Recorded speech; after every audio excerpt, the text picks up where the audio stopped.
का प्रथम विवाह माता रुक्मिणी के साथ हुआ। भगवान श्याम सुंदर द्वारिका के राजा हैं। द्वारिका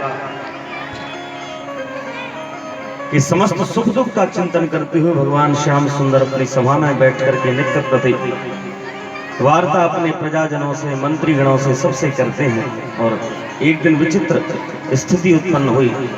माता रुक्मिणी का पत्र लेकर के एक ब्राह्मण भगवान श्याम सुंदर के दरवाजे पर जा पहुंचा और भगवान श्याम सुंदर ने निवेदन किया, स्वागत किया, सत्कार किया, प्रणाम वंदन किया।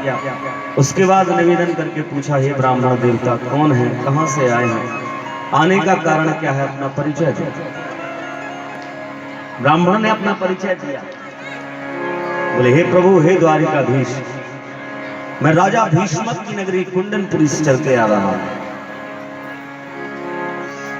राजकुमारी रुक्मिणी का एक पत्र है, इस पत्र को मैं आपको निवेदित करना चाहता हूं। उनका भैया रुक्मी उनका जबरदस्ती विवाह शिशुपाल के साथ करवाना चाहते हैं, परंतु उन्होंने आपसे एक निवेदन किया है इस पत्र के माध्यम से। श्री ठाकुर जी ने कहा, कहो भैया, क्या लिख करके भेजा, क्या हम सहायता कर सकते हैं। तो ब्राह्मण निवेदन करती है, कहता है कि हे नाथ, और माता रुक्मिणी के पावन श्लोक के पत्र को प्रारंभ करता है पढ़ना और निवेदन करता है, हे प्रभु, श्रुत्वा गुणान, निवेदन किया कि हे प्रभु, मेरा निवेदन नहीं, माता रुक्मिणी का निवेदन आपसे निवेदित करता हूं। श्रुत्वा गुणान भुवन सुंदर शृण्वतान्ते, निर्वेश्य कर्ण विवरैर्हरतो गतापम्, रूपं दृशां दृशिमथामखिलार्थलाभम्, त्वय्यच्युता विशति चेत्रमपत्रपं। ने निवेदन किया। माता रुक्मिणी ने इस प्रथम श्लोक में बड़ी सुंदर बात हम सभी श्रोताओं को निवेदित करी है। ध्यान से सुने। भगवान की भक्ति के प्रारंभ होने के दो ही मार्ग बताए हैं। माध्यम क्या है इस शरीर में? बोले, प्रथम माध्यम है आंखें और द्वितीय माध्यम है आपके कान। और आंखों से कैसे और कान से कैसे? और बोले, भैया प्रथम आंखें क्यों कहीं, द्वितीय कान क्यों कहे? बोले, भैया जैसी तुम्हारी मर्जी है, पहले कान मानना हो कान मान लो, आंखें माननी हो आंखें मान लो। और माता रुक्मिणी निवेदन करती है कि हे प्रभु, अभी तक हमने आपको देखा नहीं है। केवल क्या किया? माता रुक्मिणी कहती है कि हे प्रभु, श्रुत्वा, सुना। क्या सुना? बोले, गुणान। बोले, किसके गुणों को? बोले, हे भुवन सुंदर। बोले, हे प्रभु, हे तीनों लोकों में सबसे अधिक सुंदर, मैंने आपके गुणों को केवल सुना। और ध्यान से सुनना, माता रुक्मिणी ने श्रवण भक्ति का उदाहरण दे दिया। क्यों बार बार कहा जाता है कि कथाएं, बार बार भगवान की लीलाएं सुनना चाहिए? क्यों बार बार कहा जाता है कि समय निकाल करके नित्य प्रति सत्संग करें? ध्यान से सुने। माता रुक्मिणी का यह पत्र और यह श्लोक हम सभी को उपदेश देता है, यदि बार बार बैठ करके हम भगवान की उन अमृतमयी कथाओं को श्रवण करेंगे तो सुनते सुनते ही सही, एक ना एक दिन उनके चरणों की प्रीति आपके मन में प्रकट हो ही जाएगी। बार बार कहा गया है संतों के द्वारा, बार बार कहा गया है शास्त्रों में। बाबा तुलसीदास जी महाराज कहते हैं, अच्छा जी सुने, क्या होता है भगवान की कथा सुनने से? मानस में बाबा तुलसीदास जी ने अनेक प्रमाण भी दे दिए। रुक्मिणी माता कहती हैं, केवल सुना, और हम सब लोगों के लिए संबल मिला कि सुनने से क्या हो सकता है। ध्यान से सुने। आपने किसी किसान को देखा होगा, जब वह फसल लगाता है, पहले देखा होगा जो मक्का वगैरह की फसल लगती थी, ज्वार वगैरह की, तो किसान क्या करता था, खेत की मेड़ पर बैठ जाते थे। और जब कोई पक्षी उस फसल को चुगने के लिए आता था तो क्या करता था, दूर से बैठ करके ताली बजा देता था। और जैसे ही ताली बजती थी, सोई पक्षी क्या हो जाता, उड़ जाता था। ठीक उसी प्रकार ध्यान से देख सुनना, भगवान की कथा भी एक ताली की तरह है। और कौन सी ताली है, कौन सा पक्षी है? बाबा तुलसीदास कहते हैं, कि राम कथा सुंदर करतारी, राम कथा सुंदर करतारी, राम कथा सुंदर करतारी, राम कथा सुंदर करतारी। हाँ संशय विहग उड़ावन हारी, संशय विहग उड़ावन हारी, राम कथा सुंदर करतारी, राम कथा सुंदर। भगवान की कथा क्या है? बोले भगवान की कथा एक ताली की तरह है। और बोले कौन सी ताली है, करती क्या है ये ताली? बाबा तुलसी कहते हैं कि भगवान की कथा एक ताली है जो मन की फसल पर बैठे हुए संशय रूपी पक्षी को उड़ाने का कार्य करती है। मन में जब संशय की फसल उपज जावे, खेत में फसल उगी, पक्षी चुगने के लिए आया, किसान ने ताली बजाई, उड़कर चला जाता है। ठीक वैसे ही जिस किसी व्यक्ति के मन रूपी खेत में जब संशय की फसल उग जाती है तो ध्यान से सुनना, जब भगवान की कथाएं इस कान से प्रवेश करती हैं तो वह कथा ही ताली बन करके मन में बैठे जीव के संशय को सदा सदा के लिए उड़ा करके उस मन की फसल की रक्षा कर लेती है। प्यारे क्यों? क्योंकि संशय सबसे खतरनाक है। भगवान श्याम सुंदर श्रीमद् भगवत गीता में अर्जुन से कहते हैं कि हे अर्जुन, संशयात्मा विनश्यति, जैसे संशय होता है उसका विनाश ही हो जाता है, नष्ट हो जाता है। इसलिए मन दृढ़ संकल्पित हो, संशयहीन हो, इसलिए बार बार भगवान की कथाओं को हम सुने। और माता रुक्मिणी कहती हैं कि प्रभु केवल सुना, देखा नहीं अभी तक। ये श्रवण की महिमा है प्यारे भगवान की कथाओं की। क्या कर सकती हैं भगवान की कथाएं? कहां तक कहें प्यारे आपसे? जग मंगल गुण ग्राम राम के, जग मंगल गुण ग्राम राम के। हाँ दानी मुक्ति धन धर्म धाम के, दानी मुक्ति धन धर्म धाम के। हाँ जग मंगल गुण राम राम के, जग मंगल। भगवान की कथाएं क्या करती हैं? बोले जो बार बार भगवान की कथाओं को सुनता है, होता क्या है, क्या करती हैं कथाएं? बोले जग मंगल, संसार का मंगल करती हैं। और क्या करती हैं? बोले गुण ग्राम राम के, जो भगवान के गुण ग्राम हैं, जो भगवान की लीलाओं का समूह है, वह क्या करता है? बोले जगत का मंगल तो करता ही है, और क्या क्या करता है? बोले कुछ देता है कि नहीं, कुछ हमारा स्वार्थ पूरा होगा कि नहीं? बोले हाँ भैया मिलेगा, सब कछु मिलेगा ठाकुर जी की कथान से। तो कहाँ मिलेगा प्यारे? तो बोले दानी मुक्ति, बोले या तू मुक्ति चाहिए सो मुक्ति मिलेगी। बोले भैया मुक्ति नायने चाहिए तो बोले धर्म मिलेगा, दानी मुक्ति धन धर्म। बोले मुक्ति नायने चाहिए तो धन मिल जाएगा। बोले भैया अच्छा धन नहीं चाहिए तो बोले भैया फिर धर्म मिल जाएगा। मतलब भगवान की कथाएं जीव की पुरुषार्थ चतुष्टयी धर्म अर्थ काम मोक्ष सभी की सिद्धि प्रदान करने वाले।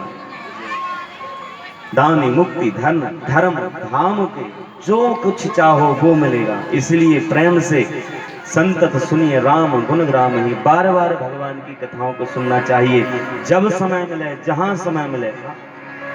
चलते फिरते भी कथा कहीं सुनी जा सकती हैं, घर में भोजन बनाते समय भी, भोजन करते समय भी, शयन करते समय भी, जब मन लगे जब इच्छा हो तब प्रेम से श्री ठाकुर के नाम को और उनकी कथाओं को श्रवण करें। क्योंकि भगवान की कथाएं जीव के हृदय को परिवर्तित करती है। और एक बात बताएं आपको, जो चाहिए सो मिलेगा, बिल्कुल निश्चित है। यदि कामनाओं को लेकर सुनने बैठे हैं तो कामनाएं पूर्ण करेंगी। जिसे धन चाहिए धन मिलेगा, जिसे सुख चाहिए सुख मिलेगा, जिसे संपत्ति चाहिए संपत्ति मिलेगी, जिसे यश चाहिए उसे यश मिलेगा। महाराज जो चाहो सो मिलेगा। और एक बात और कहें, एक अच्छे विद्वान के मुख से सुनी थी, बोले कथा में कछु मिले चाहे न मिले, महाराज जूता चप्पल जरूर मिल जाए। और कितनी सुंदर व्यवस्था कर रखी है श्री ठाकुर जी ने। अरे बाटा के शोरूम में जाओगे बाटा को मिलेगो, लखानी के में जाओगे लखानी को मिलेगो, पर कितनी सुंदर व्यवस्था है, सारे ब्रांड के मिल जावे महाराज। क्यों भैया? तो कितनी सुंदर व्यवस्था, माँ पैसा दोगे तब मिलेगो। यहाँ पे तो इतनी सुंदर व्यवस्था है, अपनों पहन जाओ दूसरे, अपनों छोड़ जाओ दूसरे को पहन जाओ। होते हैं कि नहीं? सबसे ज्यादा यहीं से होता है। पर बात कहने की कुछ और हो। भगवान की कथा है, ये तो एक विनोद की बात हुई। जीव को सब कुछ प्रदान करती है, सुख चाहे सुख, संपत्ति चाहे संपत्ति, यश चाहे यश, वैभव चाहे वैभव, और सबसे अधिक भगवान की कृपा यही है कि ये भगवान की कथा जीव को श्री राधा और श्री कृष्ण के चरणों का प्रेम प्रदान कर देती है। इसलिए अहरनिश जब मन हो, जब इच्छा हो, भगवान की इस अमृतमयी कथा को आप श्रवण करें, क्योंकि बार बार सुनने से भगवान की कथा असर दिखाती है। एक बात और मैं कहूं, जैसा हृदय का पात्र होता है कथा वैसी असर कर जाती है। जब शौनकाद ऋषियों ने श्री सुखदेव जी श्री सूत जी से यह कथा सुनी तो शौनकाद ऋषियों को यह कथा कैसी लगी? मम कर्ण रसायनम, रसायन के जैसी लगी। परंतु जब यही कथा श्री परीक्षित जी महाराज ने सुखदेव के मुख से सुनी तो परीक्षित जी को यह कथा कैसी लगी? परीक्षित जी कहते हैं कि भवौषधा श्रोत्र मनोभिरामाद, भवरोग की, संसार की सबसे बड़ी औषधि के रूप में प्राप्त हुई।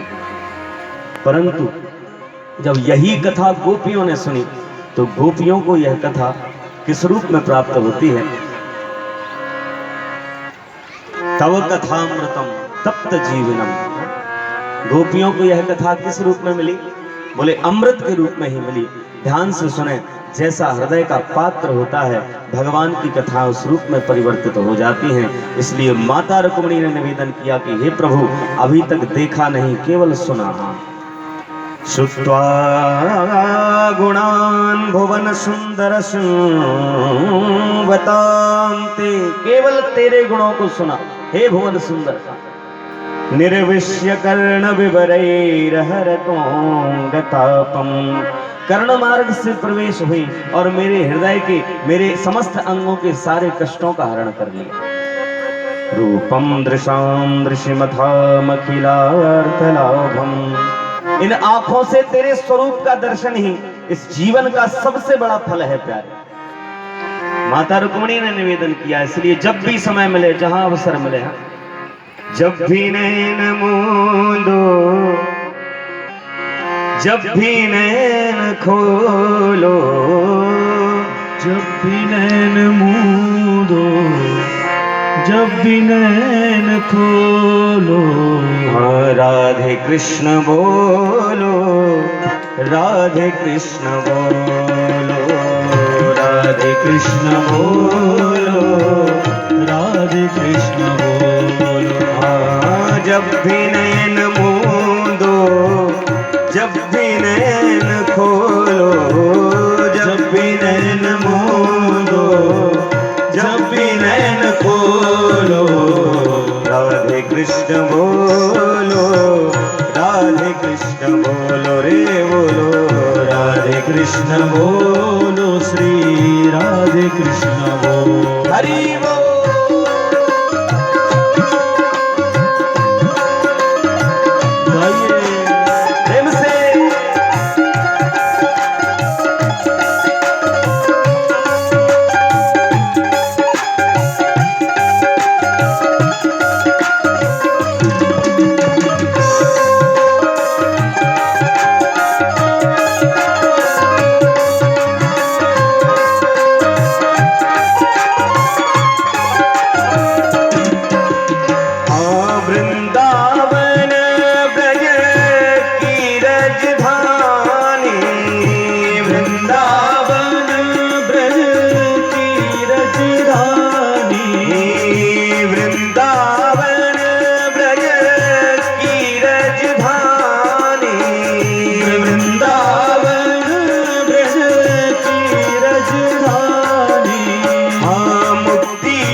मधुर मिलन की साक्षी लेते मधुर मिलन की साक्षी रे सेवा कुंज और निधि बन का पानी, निधि बन का पानी। इस दिव्य रस में आत्मा भिगो लो, इस दिव्य रस में आत्मा भिगो लो। राधे कृष्ण बोलो, राधे कृष्ण बोलो रे प्यारे, राधे कृष्ण बोलो, राधे कृष्ण बोलो। जब भी नैन मूंदो रे मूंदो, जब भी नैन खोलो, जब भी नैन मूंदो, जब भी नैन खोलो। राधे कृष्ण बोलो, राधे कृष्ण बोलो रे बोलो, राधे कृष्ण बोलो प्यारे, राधे कृष्ण बोलो। हाँ कृष्ण राधिका एक है, इनमें अंतर नाय। कृष्ण राधिका एक है, इनमें अंतर नाय। कृष्ण राधिका एक है, इनमें अंतर नाय। कृष्ण राधिका एक है, इनमें अंतर नाय। हे राधे को आराध लो, कृष्ण स्वयं मिल जाए। राधे को आराध लो, कृष्ण स्वयं मिल जाए। राधे को आराध लो, कृष्ण स्वयं मिल जाए। राधे को आराध लो, कृष्ण स्वयं मिल जाए। हाँ इस दिव्य रस में मन को डुबो लो, इस दिव्य रस में मन को डुबो लो। राधे कृष्ण बोलो, राधे कृष्ण बोलो रे प्यारे, राधे कृष्ण बोलो, राधे कृष्ण बोलो, राधे कृष्ण बोलो बोलो, राधे कृष्ण बोलो, राधे कृष्ण बोलो, राधे कृष्ण बोलो। बोलिए श्री बांके बिहारी लाल की जय। तो भगवान के चरणों की कथा, भगवान की पावन लीलाएं जीव जब श्रवण करता है तो अनायास ही भगवान के चरणों से, भगवान के गुणगणों से, भगवान के स्वरूप से, भगवान के स्वभाव से प्रेम हो जाता है। और जब श्री ठाकुर के चरणों से उनकी भक्ति प्राप्त हो जाए, उनका प्रेम प्राप्त हो जाए, तो जीव का इस भव सागर में जन्म लेना सार्थक हो जाता है। और माता रुक्मिणी का यही निवेदन भगवान श्याम सुंदर से हुआ। और